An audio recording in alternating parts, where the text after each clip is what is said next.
ये कहानी है मध्य प्रदेश के भोपाल के पास बसे छोटे से गांव आनंदपुर की। गांव शांत था, सीधा सादा था और एक दिन यहाँ एक नया इंसान आया, विक्रांत। वह अपने हाथों से बने स्वादिष्ट चिकन पराठे बेचता था और शहर की भागदौड़ से दूर शांत जीवन जीना चाहता था। वाह, ये गांव तो कितना प्यारा है और यहाँ तो नाश्ते की ठीक ठाक दुकान भी नहीं है। बस अब यहाँ के लोग ऐसा चिकन पराठा खाएंगे जो उन्होंने कभी नहीं चखा होगा। विक्रांत ने गांव के किनारे एक कमरा किराए पर लिया, अपना ठेला सजाया, मसाले पीसे और ताजा चिकन तैयार किया। उसकी 3 खासियत थी: कुरकुरे पराठे, जबरदस्त चिकन भरावन और इमली धनिये की खट्टी मीठी चटनी।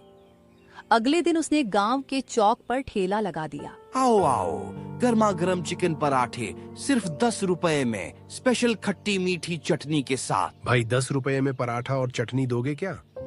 हाँ भैया, पहले खाकर तो देखिए, पसंद ना आए तो पैसा मत देना। दोनों ग्रामीण बड़े चाव से खाने लगे। भाई ऐसा लग रहा जैसे किसी बड़े रेस्टोरेंट का पराठा खा रहा हूँ। सच कहूँ तो मजा आ गया, चटनी ने दिल जीत लिया भाई। थोड़े ही दिनों में विक्रांत पूरे गांव का पसंदीदा बन गया। वह गरीब बच्चों को मुफ्त में पराठे भी खिलाता था। उसके ठेले का नाम पड़ा विक्रांत के अमृत पराठे। एक दिन गांव के सरपंच भी वहां पहुंचे। विक्रांत, तुम्हारी मेहनत और स्वाद दोनों कमाल के हैं। किसी मदद की जरूरत हो तो बताना।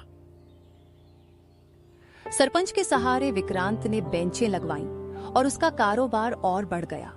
लेकिन उसी गांव में रहता था बलराम, आलसी, लालची और दूसरों की तरक्की से जलने वाला। ये विक्रांत तो दिन दूनी रात चौगुनी कमाई कर रहा है। अगर यह ठेला मेरा हो जाए। हम कई दिनों तक उसकी जासूसी करता रहा। फिर दिवाली की रात सब सो चुके थे। रात के 2 बजे बलराम चुपके से विक्रांत के घर घुसा। विक्रांत सो रहा था। लालच ने उसकी आंखें अंधी कर दी और उसने धारदार चाकू से उस पर हमला कर दिया। विक्रांत वहीं मर गया। बलराम ठेला, सामान और पैसे लेकर भाग गया। सुबह बलराम ने गली के नुक्कड़ पर ठेला लगाया और पराठे तलना शुरू किया। आओ आओ, गर्मा गर्म चिकन पराठे।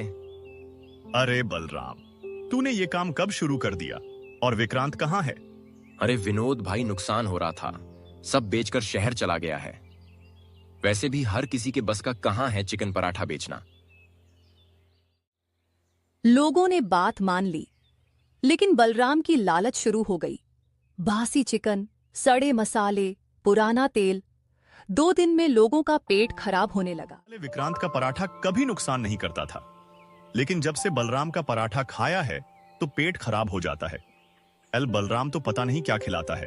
संदेह बढ़ने लगा। सरपंच ने गांव वालों को सच जानने का आदेश दिया। एक रात गांव वाले बलराम के घर के पास छुपे थे। मैंने विक्रांत को मार दिया, उसकी आत्मा मुझे सोने नहीं देती। मैंने विक्रांत को मार दिया, उसकी आत्मा मुझे सोने नहीं देती। गांव वालों ने बलराम को पकड़ लिया। सबूत और कबूलनामे के आधार पर पुलिस ने उसे गिरफ्तार कर लिया। इस तरह लालच का अंत हुआ।